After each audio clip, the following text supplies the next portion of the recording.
네, 월요일 접수표를 시작을 합니다. 오늘 우리가 나눌 말씀은 창세기 48장이고요. 대략 범위는 8절에서 14절까지 내용 정도를 오늘 이제 다루게 될 것 같은데, 우리가 뭐 48장은 이제 야곱이 연수가 차서 이제 병들었다는 소식을 듣고 그 아들 요셉이 이제 그 병문안을 가서 갈 때 두 아들을 데리고 가죠. 그래서 두 아들을 이제 아버지 야곱 앞에 이렇게 세웠을 때 그 야곱이 이제 그 실질적으로 이제 손자이지만 아들로서 입적하면서 이렇게 축복하는 내용이 오늘 이제 내용입니다. 그래서 우리가 지난 그 47장에서 보면은 이제 바로를 이렇게 축복하는 내용을 우리가 봤었고, 이제는 요셉의 아들, 두 아들을 이렇게 요셉을 축복하는 내용이 실질적으로 이제 그 아들에게 이렇게 행하는 것으로 이렇게 드러나요. 자, 그런 내용에 대해서 오늘 이제 다뤄볼 것인데, 오늘 제가 이제 질문지 보면은 4번은 요셉이 자신의 두 아들을 하나님이 여기서 내게 주신 아들이라고 이렇게 고백하는 그런 모습을 보여요. 이것이 이제 신앙적 의미가 어떤 것인가를 한번 생각해 보고, 이것이 이 야곱의 어떤 축복을 구하는 그 요셉의 어떤 태도와 어떻게 연결이 되는가 하는 것을 한번 생각해 보려고 해요. 우리 그 형제님이 간단하게 좀 이렇게 요약적으로 하라고 그래서 좀 그렇게 하겠습니다. 간단하게 하겠습니다. 우선 이제 요셉이 애굽에서 이렇게 가정을 꾸린 그 모습은 이방 땅의 하나의 어떤 교회의 모습이라고도 이렇게 할 수 있겠죠. 그리고 이제 그 교회를 이렇게 통해서 이제 두 아들을 이렇게 생육 번성을 이룬 그런 어떤 모습이라고도 할 수 있을 것 같아요. 자, 그런데 이제 하나님이 여기서 나에게 준 이렇게 아들이다라고 한 그 이유는 이제 요셉은 자신이 원해서 지금 그 애굽 땅에 내려간 것이 아니죠. 형들에 의해서 팔려서 이렇게 원하지 않지만 그렇게 강권적으로 이렇게 내려가게 된 것인데 그것이 이제 하나님에 의해서 어떤 주권적으로 행한 것이다라는 것을 이제 요셉은 알고 있죠. 그리고는 이제 하나님께서 이제 축복하셔서 요셉을 이제 자기 민족, 자기 가족들을 이렇게 살리는 그런 어떤 구원자로서의 어떤 그런 면모를 이렇게 갖추게 하기 위해서 예굽의 어떤 총리로까지 이렇게 이끌었고 또 이제 총리로 있으면서 그 애굽의 제사장 이 제사장의 딸과 이렇게 혼인을 하고 그렇게 두 아들을 두게 된 것. 이것이 이제 요셉은 스스로 이제 하나님께서 자신에게 준 어떤 축복이라고 이렇게 생각을 하는 것이죠. 그래서 이렇게 자신에게 이렇게 행해지는 이런 모든 것들이 자신의 어떤 뜻과 상관없이 하나님께서 이렇게 행해서 자신에게 이렇게 이룩된 어떤 사실이라는 것을 어떤 신앙적 고백을 하는 것과 이렇게 같다라고 생각이 들고, 실질적으로 이제 애굽 땅에서 총리로서 이제 모든 것을 가진 어떤 요셉이지만, 영적으로 아버지의 축복을 받는 것이 이렇게 중요하다는 생각을 했기 때문에 이제 두 아들을 이렇게 동행해서 아버지께 이렇게 축복을 구하는 어떤 그런 모습이라고도 할 수 있을 것 같아요. 그래서 요셉 스스로가 세상적인 것과 영적인 것을 명확하게 이렇게 구분하고 그들의 조상들로부터 받은 그 하나님의 약속, 그 약속이 자신과 또 자신의 아들들에게도 이렇게 흘러가야 된다라는 것을 알기 때문에 이렇게 아버지에게 이렇게 축복을 이렇게 구하는 모습이라고 볼 수 있을 것 같습니다. 우선 이제 그 이방 땅에서 이렇게 이루어지는 어떤 애굽 땅에서 이루어지는 것은 이제 이방 땅에서 이루어질 어떤 것들의 어떤 모형이라면 이제 요셉 스스로가 형들에 의해서 팔려서 이렇게 애굽에 이렇게 팔려온 것과 같이 예수님은 그 당시 이제 유대인들에게 팔려서 사실은 어떤 그 구원의 어떤 길을 열게 된 어떤 그런 모습이기 때문에 요셉의 어떤 상징은 예수님의 상징이고 요셉에 의해서 이렇게 꾸려진 그런 가정과 두 아들의 어떤 축복은 앞서서 말씀드렸듯이 이방 교회를 통해서 이렇게 생육 번성할 것. 그래서 하나님의 어떤 축복이 이스라엘 민족에 국한되는 것이 아니라 이방 땅까지 이렇게 펼쳐지는 것, 이런 것들을 보여주는 어떤 모형이라는 생각이 들어요. 그리고 이제 그 두 아들은 똑같이 이제 이방 땅에서 낳고 어, 낳지만 혈통적으로 그 야곱의 아들이 아님에도 불구하고 요셉의 아들임에도 불구하고 그 두 아들을 야곱의 아들로 입적해서 그렇게 이 12 이스라엘 지파를 이루는 이 모습을 볼 때 이제 결국에는 이것도 이방인들이 하나님의 어떤 그 근속 가운데로 이렇게 접붙임이 되어서 혈통적 이스라엘이 아닌 영적인 이스라엘로 하나님의 어떤 그 일원으로 그래서 뒤에 보면은 뭐 오늘 내용에도 보면은 그 야곱이 축복하는 내용에 보면 자신의 이름과 아브라함의 이름과 이삭의 이름에 이렇게 그들이 이렇게 칭함이 될 수 있도록 이렇게 해달라고 하는 어떤 그런 내용이 뒤에 보면 있어요. 그런 걸로 같이 그래서 음, 이방인 땅, 이방 땅에 속한 자들이 하나님에게 이렇게 이양되어서 하나님의 어떤 근속으로 이렇게 되어지는 그런 이방 시대 때의 어떤 모습, 이런 모습들을 이 두 아들을 통해서도 이렇게 보여주는 어떤 그림이다라는 생각을 하게 됩니다.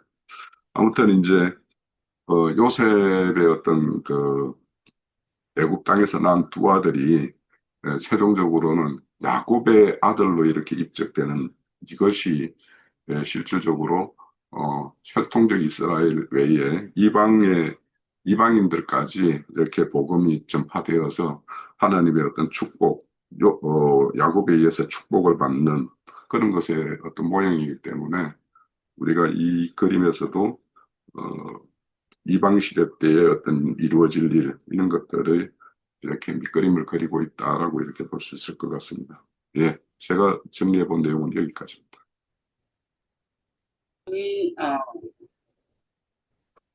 요셉이 이제 아버지한테 하나님이 여기서 내게 주신 아들들이라 그렇게 고백을 했고 그것이 야곱이 축복하는 것과 어떻게 연결이 되는가의 질문인데요. 그래서 이제 여기서 하나님이 여기서 내게 주신 아들들이라 이렇게 고백을 한 것은 사실 요셉은 어려서 일찍이 엄마를 잃고 아버지의 특별한 사랑을 받고 자란 것을 우리가 알아요.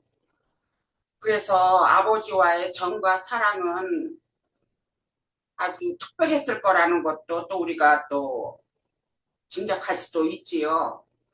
그런데 그런 아버지에게서 이제 아까 형제님이 이야기를 하셨듯이 강제로 헤어짐을 이제 겪은 겨우 17세뿐이 안 되는 요셉이었는데 그 부딪혀 오는 그 모든 낯설은 현실들이 얼마나 두렵고 힘이 들었을까 하는 것을 생각을 하면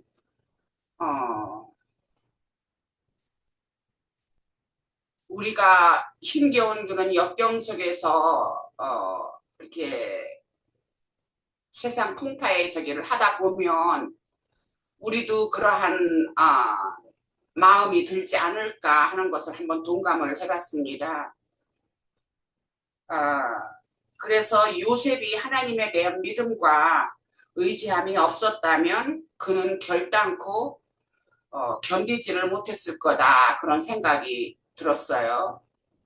저도 한동안은 그야말로 그때는 이제 하나님이 아주 그냥 작정하시고 저한테 그러한 환경을 주신 걸로 지나고 보니까는 그런 생각이 들었는데 너무 힘이 들고 두렵고 해갖고서는 정말로 이렇게 이 정신적으로도 잠도 잘 자지도 못하겠고 아침에 눈을 딱 떠도 먼저 나한테 이렇게 엄습해 오는 것은 두려움이라는 것이 엄습을 왜 갖고선 엄습이 오는 그런 적이라서 이렇게 하루를 맞이한다는 것이 너무너무 두렵고 자신이 없더라고요.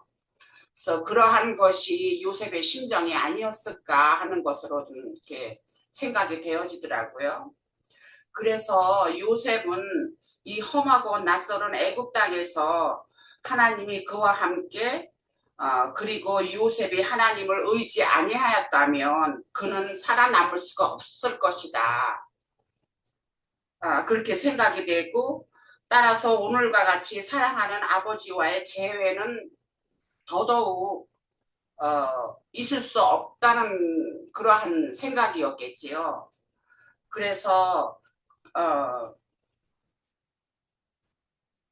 아들들도 뭐 있을 것이다 하는 자기의 지금 현재의 아들들이 있고 하는 그런 것도 전혀 계산에 넣지도 못한 그러한 요셉이었을 텐데 요셉 자신은 그것을 이렇게 생각을 할 때는 하나님의 은혜가 너무너무 감사하고 그리고 보호하심으로 말미암아서 이렇게 오늘날 아버지도 만날 수 있는 것이 아닌가 하는 그런 것을 다 생각했다고 생각을 해요. 그래서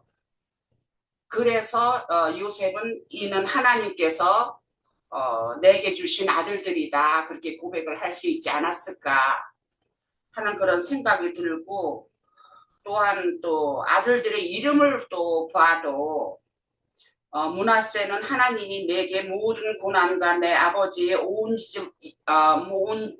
집 일을 잊어버리게 하셨다 하는 의미로 이름을 졌잖아요.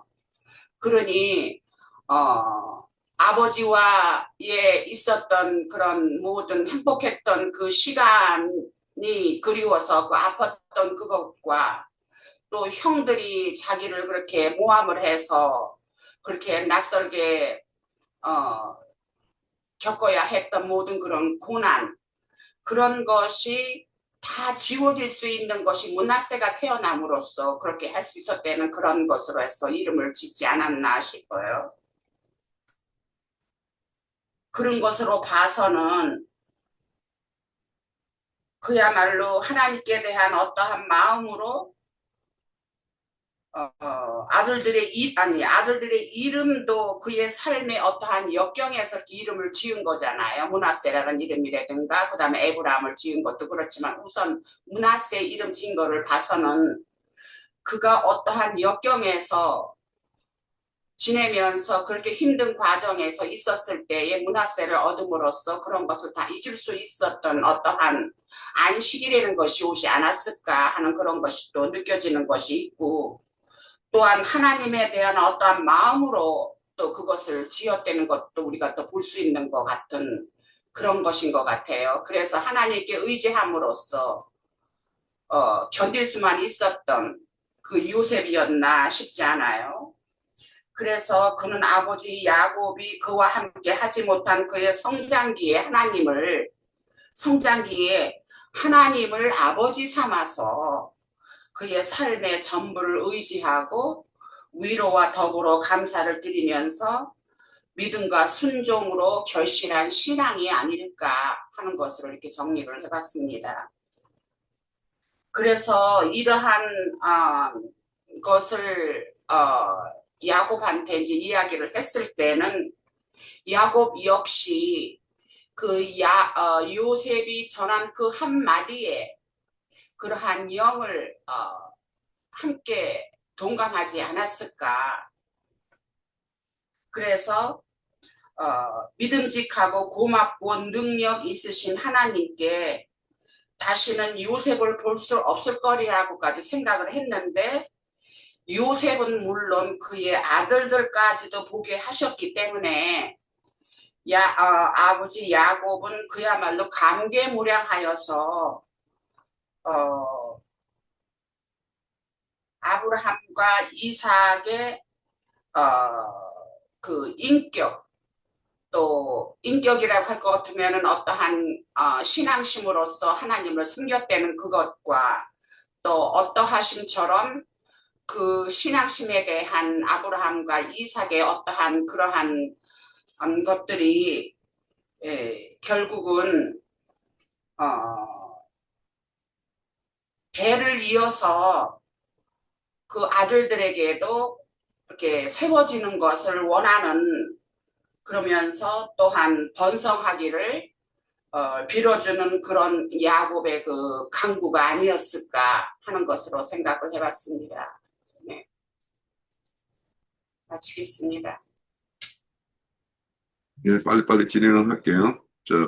다섯 번째 문제는, 이제 거기 10절에 보면, 야곱이 이제 어떤 눈이, 나이로 말미암아 어두워졌다라고 하고, 그리고 이제 두 아들을 이렇게 축복하는데, 결국에는 이제 우리가 다음 문제에서 다룰 이렇게 손을 엇갈리게 하면서 이렇게 축복을 하는 모습을 보게 돼요.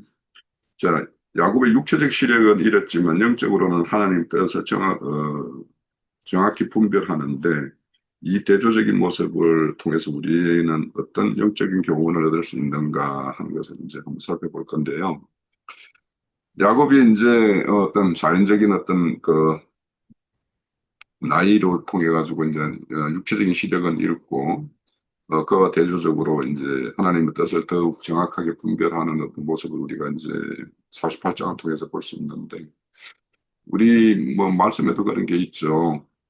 우리의 어떤 육체의 어떤 몸은 날로 날로 후패해지지만 우리의 어떤 속사람은 날로 날로 새로워져야 된다라고 하는 그런 말씀이 있죠. 그런 것처럼 이제 우리의 어떤 그런 연수가 이렇게 참에 따라 가지고 우리가 이렇게 달리 하는 방면에서는 후퇴해지고 한 방면에서는 이제 새로워지는 것이 있어야지 우리가 정상적인 어떤 신앙생활이라고 할 수 있을 것 같아요. 그래서 우리가 이제 신앙 연수가 이렇게 참, 이 형제 자매님들은 그에 따라서 이렇게 옷같이 이렇게 낡아지는 어떤 것과 우리의 어떤 내면의 어떤 정신 세계는 더욱 이렇게 선명하고 뚜렷해져야 되는 어떤 이런 것들을 우리는 추구하고 그렇게 되어야 될 것 같습니다. 자, 여기에서 보면 이제 어, 야곱의 어떤 그런 내면의 세계가 하나님을 이렇게 분별하는 어떤 그런 영적인 지각이 이렇게 더 뚜렷해지고 하는 것은 결국에는 하나님 손에 이렇게 잡혀서 이 끌림을 생활하는 어떤 그런 연수에 어떤 비례하는 거죠. 그래서 우리가 어 야곱의 어떤 그 인생을 이렇게 전체적으로 보면 참 굴곡이 많은 어떤 인생이었다라는 생각을 하게 돼요. 음, 삼촌의 집에서의 어떤 20년의 어떤 그런 생활과 또 거기에서 나와서는 이제 생각지도 못했던 뭐 딸의 어떤 강간 사건이나 사랑하는 아이의 어떤 죽음이나 또 가장 사랑했던 아들 요셉을 이렇게 예, 죽음으로 이렇게 알고 지냈던 그 긴 세월, 그런 세월을 이렇게 보내면서 그 사람 속에는 야곱의 어떤 속사람은 모진 어떤 걸로 이렇게 다름질이 되어서 이렇게 명한 어떤 그런 문체가 나는 그런 돌과 같은 그런 것으로 이렇게 변모된 것이 아닌가 이런 생각을 하게 돼요. 그래서 우리가 이런 것을 이제 야곱이 험한 세월을 살았다라고 이렇게 바로 앞에서 이야기했던 것처럼 그런 어떤 인생에 살다 보면 굴곡이 있을 수 있죠. 그런 굴곡을 우리는 어떻게 해석을 해야 될까?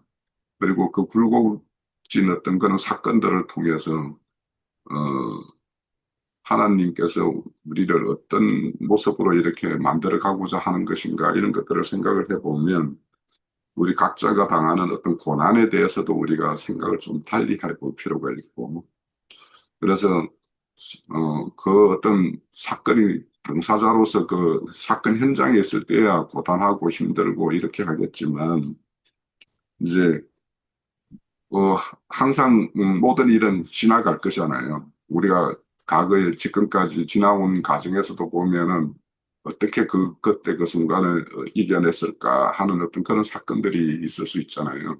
그런데 그 사건들은 이미 이제 지나간 과거가 되었고, 그 어떤 사건을 통해서 우리 자신들이 얼마나 이렇게 더 강건해지고 했는가 이런 걸 생각을 해보면 그런 어떤 고난에 대해서도 우리가 이렇게 재해석을 할 필요가 있고, 그리고 이제 영적인 눈을 뜬다라는 거는 반드시 이런 어떤 가정이 이 수반되지 않고서는 할 수가 없는 것이다.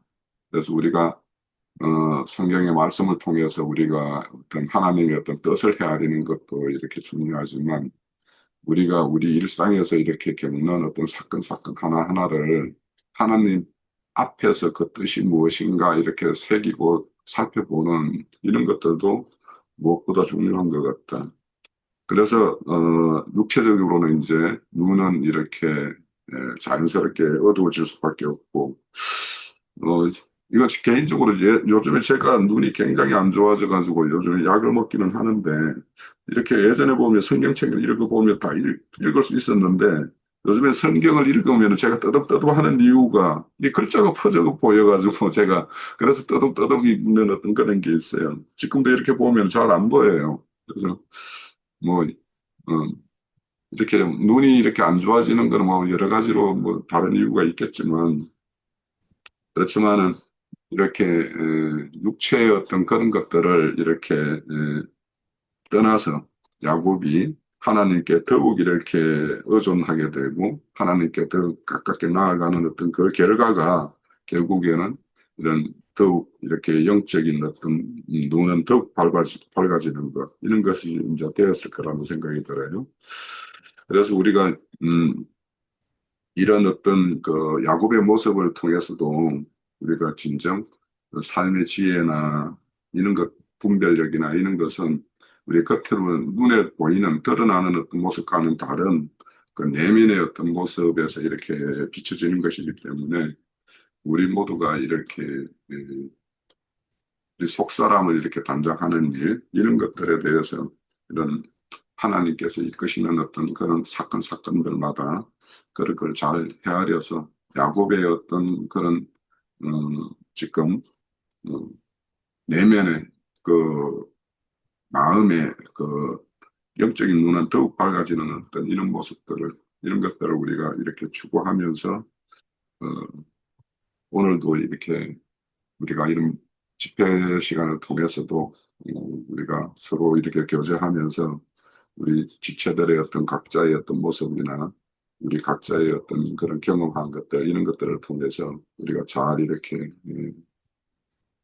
소재로 삼으면 우리가 좋은 어떤 그런 본보기가 되고 할 것이라는 생각이 들어요. 오늘 이 야곱의 어떤 모습을 보면서 우리도 이런 것들을 추구하고 그 눈에 보이는 것보다 내면의 세계를 더욱 아름답게 생각하는 어떤 그런 마음을 이렇게 가졌으면 좋겠습니다. 네.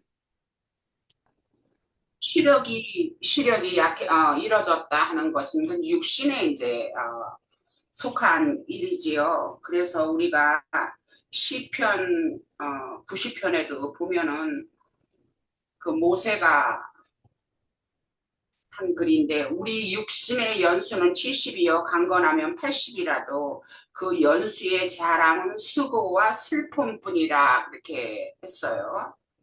그리고 야곱 자신도 바로 앞에서 나그네 길에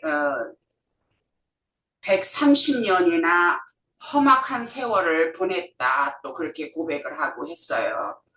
그래서 그런 것을 봐서라도 육신은 쇠하여지고 낡아지고 거기에 또 속한 것들은 로마서 7장 5절에 보면은 죄의 정욕이 역사하여 우리로 사망의 열매를 맺게 한다 그런 말씀도 있어요.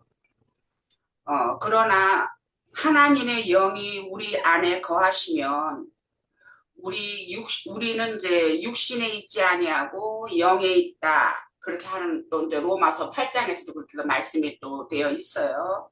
그런 것처럼 거듭나서 한 영이 되었으면 주님과 한 영이 되었으면 주님의 은혜로 말미암아 그의 생명 안에서 우리가 성장을 하게 되죠. 날로 날로 자람으로써 그 생명의 능력이 예, 이제 자꾸만 이제 첨가가 되고 그러면서 사망을 삼켜버릴 수도 있고 또 이기는 자도 되어지는 우리가 그러한 과정으로 가게 되죠. 금과 동시에 하나님의 영광의 빛으로 충만하여 질 것이라 그렇게 생각이 되어져요. 그랬기 때문에 여기에서 야곱도 그 오랜 세월을 표현을 하기를 하나님이 자기를 길렀다고 그렇게 표현을 했어요. 본문에 보면은. 그래서 그런 것으로 본다면 얼마만큼 하나님을 체험을 하고 하나님으로부터 얻어진 산 하나님을 경험했기 때문에 그의 그 영은 그만큼 밝고 저기 하지 않았을까, 총명하지 않았을까 하는 그런 생각을 해봅니다. 네, 여기까지 하겠습니다. 자, 여섯 번째 질문 다루도록 하겠습니다. 야곱이 요셉의 두 아들 중 므낫세가 아닌 차남 에브라임에게 오른손을 얹어 축복하는 사건을 우리가 보게 되는데, 그런데 이제 이 장면을 보고 요셉은 엇갈린 손을 이렇게 바로잡고자 이렇게 하는 어떤 그런 모습이 있죠. 그래서 이 두 야곱이 하는 모습과 에브라임이 하는 모습을 이렇게 통해서 우리는 어떤 것을 볼 수 있을까 하는 것을 이제 생각을 해보는데요. 우선 이제 성경에는 오른편에 대해서 이렇게 굉장히 긍정적으로 이렇게 표현하는 것이 많이 있죠. 그리고 특히 이제 오른손에 대해서는 많은 곳에서 이제 이렇게 성경에서 언급을 하고 있어요. 우리 대표적인 것 한 군데만 우리 찾아볼게요. 출애굽기 15장,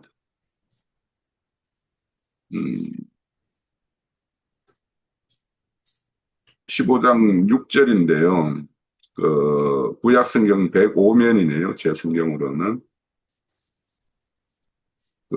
105면을 보면 여호와여 주의 오른손이 권능으로 영광을 나타내시니이다. 여호와여 주의 오른손이 원수를 부수시니이다. 이런 말씀이 나오죠. 그래서 여기에 보면 이제 모세가 이제 출애굽을 이렇게 이루고 난 다음에 그러니까 이제 모세가 그 하나님을 찬송하는 어떤 노래를 불러서 이렇게 지어 부르는 모습인데 여기 보면은 이제 그 홍해를 이렇게 갈라서 음, 이스라엘 민족은 완전히 이렇게 건너게 하고 그 홍해 바다에다가 바로와 바로의 어떤 그 군대들은 바로 군대와 병거들은 이렇게 다 수장시키는 어떤 그런 것을 보면서 이렇게 찬양하는 모습이에요. 그래서 여기에서 보다시피 이제 오른손으로 이렇게 권능으로 영광을 나타내셨다라고 그러고 오른손으로 은수를 부수셨다 이렇게 말씀을 해요. 그래서 이렇게 오른손이라는 것은 뭐 하나님의 어떤 능력, 건세, 뭐 힘, 뭐 이런 것들을 이제 상징하죠. 그래서 오른손은 항상 하나님의 어떤 구원, 음, 이렇게 능력이나 구원의 편에 이렇게 오른손으로 이렇게 표현을 하는데 우리가 잘 알다시피 그 마태복음 25장에 보면 오른편 양과 왼편 염소를 이렇게 분별해서 이렇게 축복을 받을 자들과 이렇게 하나님의 어떤 심판을 받을 자들을 이렇게 분리하는 모습도 우리가 볼 수가 있고 그 뭐 시편이나 이런 데 보면은 주의 오른손으로 나를 붙드시니이다라고 이렇게 고백하는 그런 시들도 많이 있고요. 그래서 이제 오른손이라는 것은 그런 어떤 의미를 가지고 있기 때문에 오늘 이제 혈통적으로는 므낫세가 이제 장자고 에브라임이 차자인데 이제 야곱이 오히려 손을 엇갈리게 해가지고 차자인 에브라임에게 오른손을 얹고 장자인 므낫세에게 이제 왼손을 올려서 이렇게 축복하는 모습이에요. 그래서 그렇다고 해서 여기에서 뭐 므낫세에게는 왼손을 올렸다고 해서 이게 뭐 어떤 저주와 심판을 하는 것은 아니지만 여기에서는 이제 에브라임을 먼저 이렇게 더 큰 자로 이렇게 세우고 앞세우는 어떤 그런 모습에서 이제 에브라임을 이제 장자권으로 이렇게 축복하는 모습이라고 우리가 할 수 있을 것 같아요. 자, 그러면 이제 그런 야곱은 그렇게 행하는데 그것을 본 요셉은 그 손이 잘못됐다라고 생각해서 이거를 이제 바르게 하려고 이렇게 하는데 자, 야곱이 그러죠. 나도 안다 이렇게 하면서 자신이 이제 그렇게 축복하는 내용을 그대로 이렇게 고수하는 모습을 볼 수가 있어요. 그래서 이제 이런 것들을 보면 이제 야곱은 그 하나님의 어떤 그런 영적 계시에 의해서 에브라임을 축복하고 더욱 큰 자로 축복하는 어떤 그런 것이라고 볼 수 있고 그래서 혈통적인 어떤 것에 이렇게 순서에 이렇게 국한되지 않고 하나님의 어떤 주권적으로 이렇게 축복권을 이렇게 행사하는 모습을 우리가 볼 수 있을 것 같아요. 근데 요셉은 이제 그 당시 어떤 시대상의 어떤 간섭이나 이런 걸로 보면 머나세가 장자이니까 머나세 위에 오른손에 올리는 것이 맞다라고 생각했기 때문에 그걸 이제 바르고자 했던 것이죠. 그래서 이제 이런 것들을 보면 이제 그래도 야곱이 이런 어떤 축복권을 행사하는 데에서는 어떤 하나님의 어떤 주권적인 것을 이렇게 행사할 때 하나님의 어떤 알려준 어떤 계시대로 이렇게 축복하는 것이라고 이렇게 알 수가 있을 것 같아요. 그래서 그런 것들을 이렇게 야곱과 요셉의 어떤 모습에서 보면 이제 하나님의 어떤 인도와 계시에 따라서 행하는 야곱의 모습과 어떤 사회적 어떤 통념에 따라서 행하는 어떤 요셉의 모습을 이렇게 볼 수가 있는데 결국에는 이제 이 축복권이라는 것이 이, 이 현재 이 시대, 이 현장에서는 야곱에게 있었다라는 것이 이제 명확한 것이 드러나는 것이죠. 그래서 하나님의 어떤 뜻을 잘 이렇게 분별하는 어떤 그런 어떤 모습에서 야곱의 어떤 그 경륜, 그래서 앞서서 말씀드렸듯이 그런 어떤 긴 세월 동안 하나님의 이렇게 손에 다rum이 된 그 야곱이 예. 원래 야곱이라는 거는 그렇게 이름 그 자체로는 속이는 자고 뭐 이런 자이지만 이제는 이스라엘로 참 이스라엘의 어떤 그런 온전한 모습을 이렇게 갖추어서 이렇게 축복을 해주는 어떤 온전한 통로가 된 그런 모습을 우리가 이 장면에서 볼 수 있을 것 같아요. 그래서 우리가 이런 어떤 성경에는 보면 이제 사자를 이렇게 앞세우는 경우가 많죠. 우선은 이제 아브라함의 그 첫째 아들 이스마엘과 이삭에서도 그, 그 이삭이 이렇게 축복권이 주어지고 에서와 야곱에서도 이제 야곱이 이렇게 주어지고 그래서 이제 이런 것들로 보면 혈통적 이스라엘과 영적 이스라엘 그것도 우리가 어디가 어떤 생명적으로 안성도가 높은 것인가 이런 것들도 한번 생각해 볼 수 있을 것 같고 그래서 우리가 히브리서에 보면 뭐 첫째 것을 패하고 둘째 것을 세우려 함이라 이런 말씀도 있지만 여기에서 뭐 첫째 것을 온전히 패한다라기보다는 이제 축복에 있어서도 항상 이렇게 차자를 이렇게 세우는 것은 하나님의 어떤 구원사의 어떤 그 경륜적인 측면에서 항상 첫 번째보다는 두 번째 것을 이렇게 더 축복하는 어떤 그런 모습을 우리가 성경에서 볼 수 있습니다. 이런 것들을 여기에서도 에브라임과 머나세의 어떤 축복 모습에서도 그런 것이 이렇게 연속되는 것을 우리가 볼 수 있겠다. 그렇게 정리를 합니다. 예, 자, 이어가시죠. 네, 형제님이 말씀을 하셨듯이 오른손, 뭐 오른팔 그거는 이제 능력을 상징한다는 것을 우리가 이제 잘 알아요. 그래서 육조 그런 차남인 에브라임이 장자인 므낫세 대신에 영적 장자로 세워질 것에 대한 그 축복을 한 것이 이제 그 먼저 앞에 질문한 거기에 대한 답이라고 이제 간단하게 표현을 하고 어, 형제님 말씀에 의하면 첫 것은 패하고 뭐 둘째 것을 세우는 하나님이다 경륜적으로 이제 그런 말씀도 하셨는데 이제 거기에서 제일 이제 중요한 거는 우선은 항상 첫 것이라는 것은 육신에 속한 것이고 두 번째라는 것은 이제 영적으로 우리가 이렇게 이해를 하고 한다면 하나님의 그 마음이 더 우리가 만져지지 않을까 하는 그것으로 해서 옛 것과 새 것을 구분하는 그러한 것이 하나님의 경륜이 아닐까 하는 것으로 우리가 이해를 하면 좋을 것 같습니다. 그리고 이제 그 요셉이 엇갈린 손을 보고 바로 잡으려 했던 행동이 야곱의 행동과 어떤 대비를 이루는지 했는데 우선 요셉이 므낫세를 낳고서는 그만큼 그로 인해서 위로를 받고 저기를 했기 때문에 요셉은 므낫세의 출생에 최고의 기쁨을 가졌을 것이라 생각이 되어져요. 그도 그럴 것이 그 환난과 역경의 오랜 시간을 혼자서 감당을 했잖아요. 하나님은 영적으로 의지한 하나님이지만 그래도 육을 입고 육신적으로는 항상 혼자였을 거잖아요. 그러니까 혼자서 이제 감당을 하면서 외로운 나날을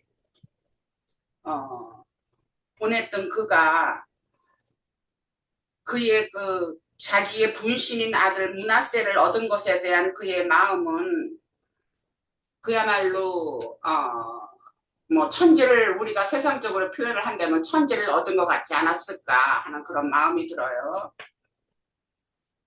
그래서 요셉이 얼마만큼 므낫세를 사랑하였다 하는 것을 우리가 이제 짐작을 할 수 있는데 그것은 우리가 그 아가페 사랑이라는 것으로 표현을 할 수 있지 않을까 하는 생각을 해봤어요.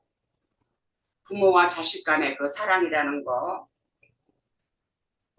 그리고 그러나 이 야곱은 우리가 그 15절에 보면 내 조부 아브라함과 아버지 이삭이 섬기던 하나님, 나의 출생으로부터 지금까지 나를 기르신 하나님 하면서 아까도 언급을 조금 했지만 그런 표현을 했어요. 그리고 하나님을 그 모든 환난에서 건지시고 기르신 하나님을 안다는 것은 그가 직접 체험하여서 알아진 하나님이겠지요. 그리고 그의 영은 어느 누구보다도 하나님의 마음을 잘 알 수 있지 않을까. 또한 그는 지금 147세의 그 노년에 육신의 죽음을 앞두고 있으면서 그의 영적인 생명은 난 최상이라 최상의 위치가 아닐까 하는 그런 것을 생각을 해봤어요. 그래서 하나님의 마음을 통달할 수 있는 그래서 오늘날 우리에게도 그는 성령을 상징한다 하는 것이 우리가 지금 그렇게 이해를 하고 성경을 통해서 우리가 그렇게 이해를 할 수 있는 것이 아닌가 그렇게 생각도 해봤고 그래서 요셉은 겟세마네 동산에서 그렇게 간절하게 그 기도하시던 그 제자들을 두고 떠나시는 그런 마음과 그런 정에 쌓여서 간절하게 기도하시는 인자 예수님으로 우리가 본다면 야곱은 부활하신 후에 그 성령으로 오신 보혜사 성령으로 오신 그걸로 우리가 또 인식도 하고 그렇게 우리가 다 알고 있고 하는 그것이 서로 이렇게 대비되는 것이 아닐까. 그래서 인자 예수와 그 영인 성령으로 오신 야곱으로 그렇게 대비를 해봤습니다. 네, 여기까지 하겠습니다. 항상 느끼는 건데 우리 형제들이 모든 집회를 빠지지 말고 좀 참여할 수 있는 그런 여건이 좀 됐으면 뭐 여건만 되면야 의도적으로 참여하지 않는 것은 아닐 텐데 그런 간절한 바람이 있고요. 형제님 안 들려요. 전혀. 그래요? 네, 아주 낮아요. 고맙습니다.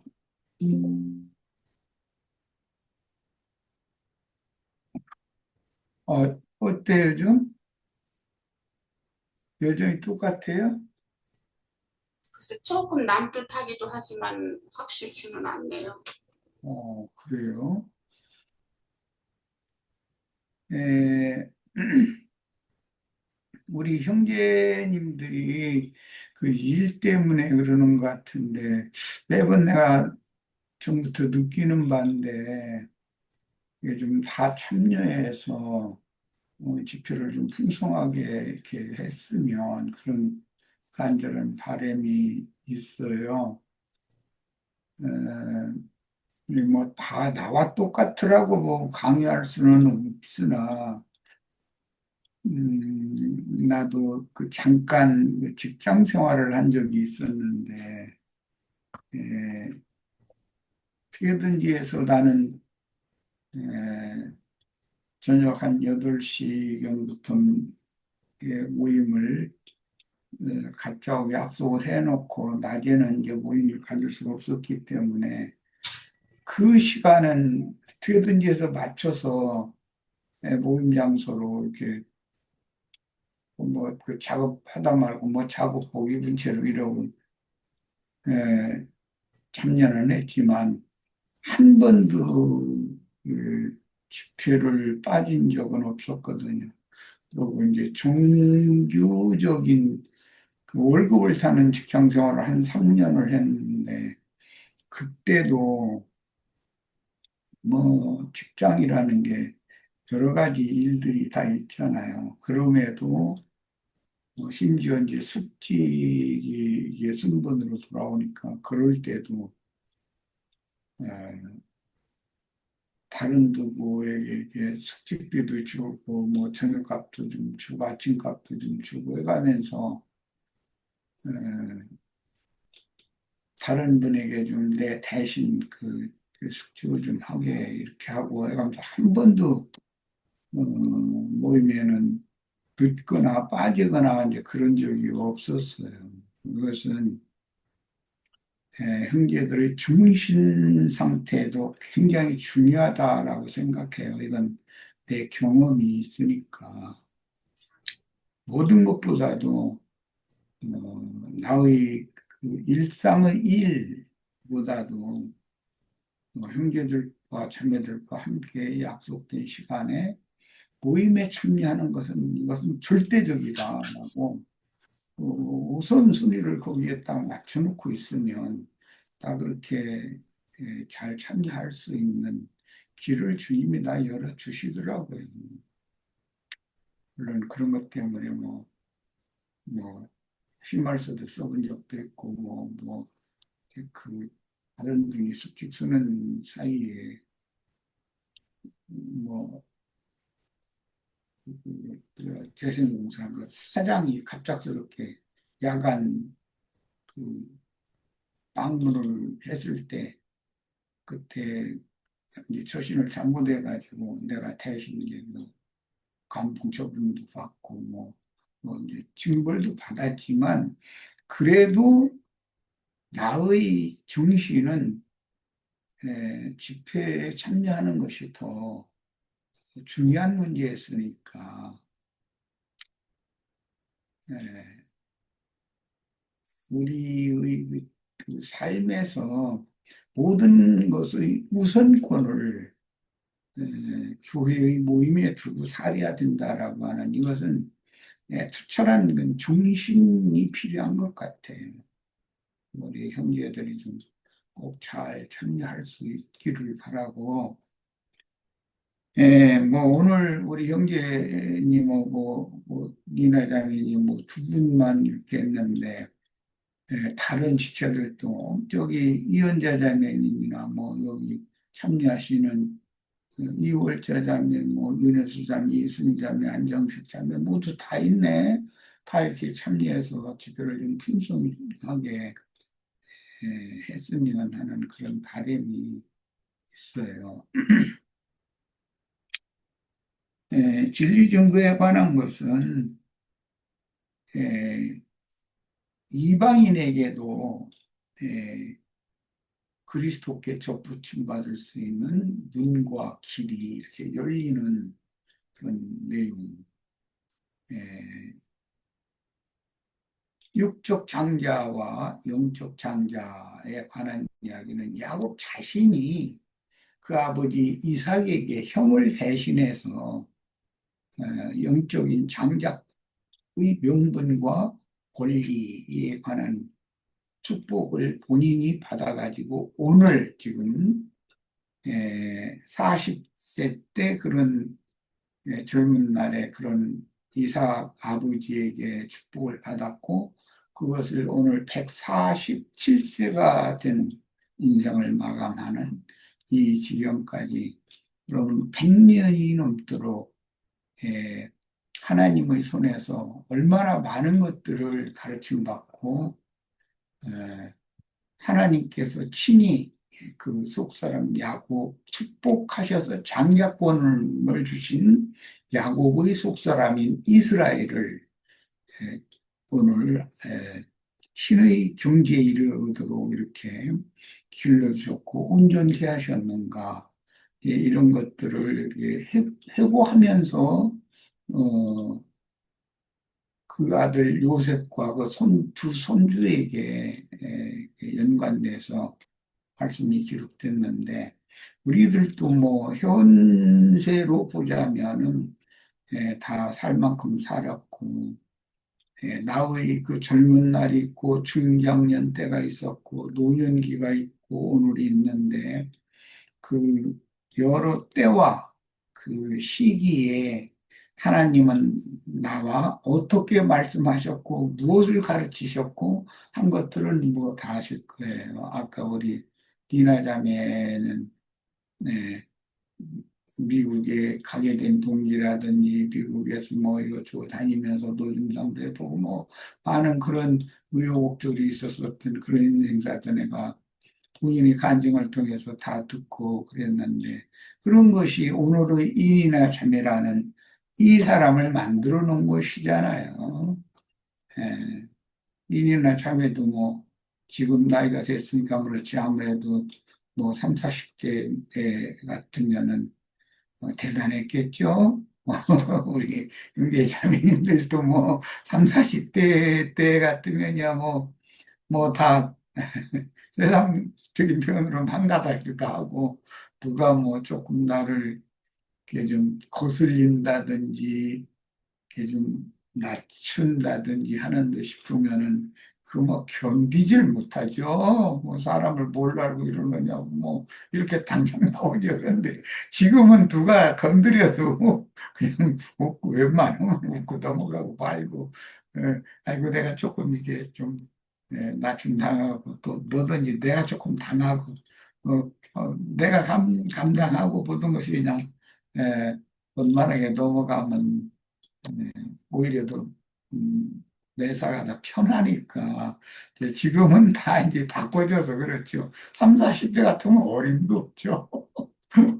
그런 거는 예, 우리가 세상에서는 이제 예, 나이는 헛나이를 먹었다, 뭐 얼굴에 주름값도 묻은다, 뭐 흰머리값도 묻은다 이런 그 제일 모욕을 주는 말이죠. 그게 얼굴에 주름이 잔뜩 졌는데 주름값도 묻었고 머리가 다 샌머리가 됐는데 머리카락값도 묻었는 그건 인생 헛살았다 그 말이잖아요. 최고로 모욕을 주는 말이죠. 예, 우리 형제 자매님들은 어디를 가든 누구를 만나든 그렇게 인격적으로 모욕을 받는 뭐 그런 사람은 하나도 없을 거라고 믿어요.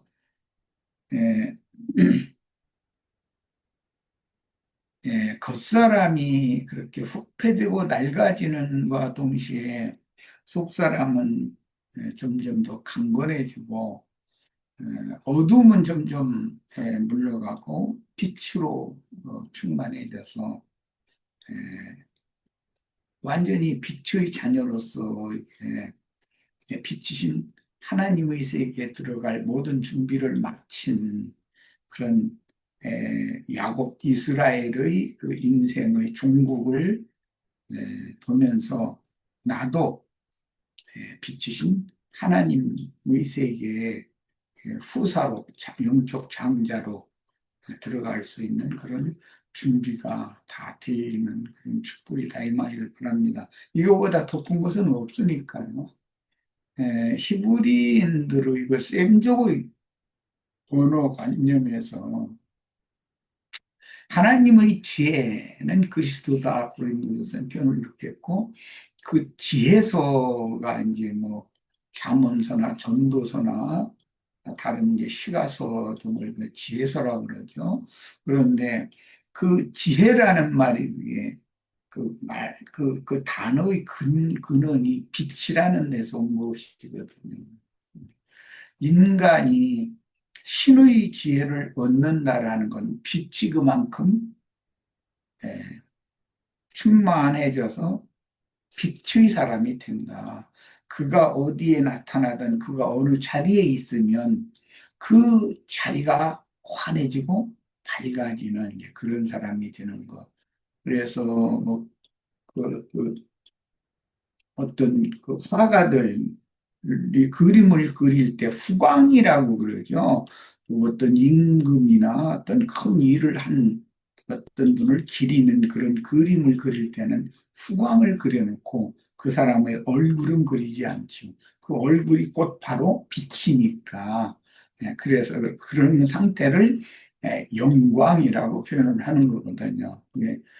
우리들이 다 하나님의 영광에 다 참여할 수 있는 야곱 오늘 이스라엘과 같은 그 아버지 이삭에게 장자의 축복을 받고 그 장자의 명분과 권리가 그 남은 인생에서 107년이라고 하는 인생에서 그게 다 이루어진 상태 우리도 다 이와 같이 신의 경지에 하나님의 영광에 이르는 그런 온전한 사람으로서 우리 인생 마감을 할 수 있는 그런 가장 합당한 그런 게 신앙을 지도를 받아야지 뭐 세상에서 무슨 너무 험한 뭐 땅의 일, 의의 일, 뭐 이런 것이 영광인 것처럼 이렇게 가르치고 그걸 도모하고 추구하도록 가르치고 하는 그런 목회자에게서는 빨리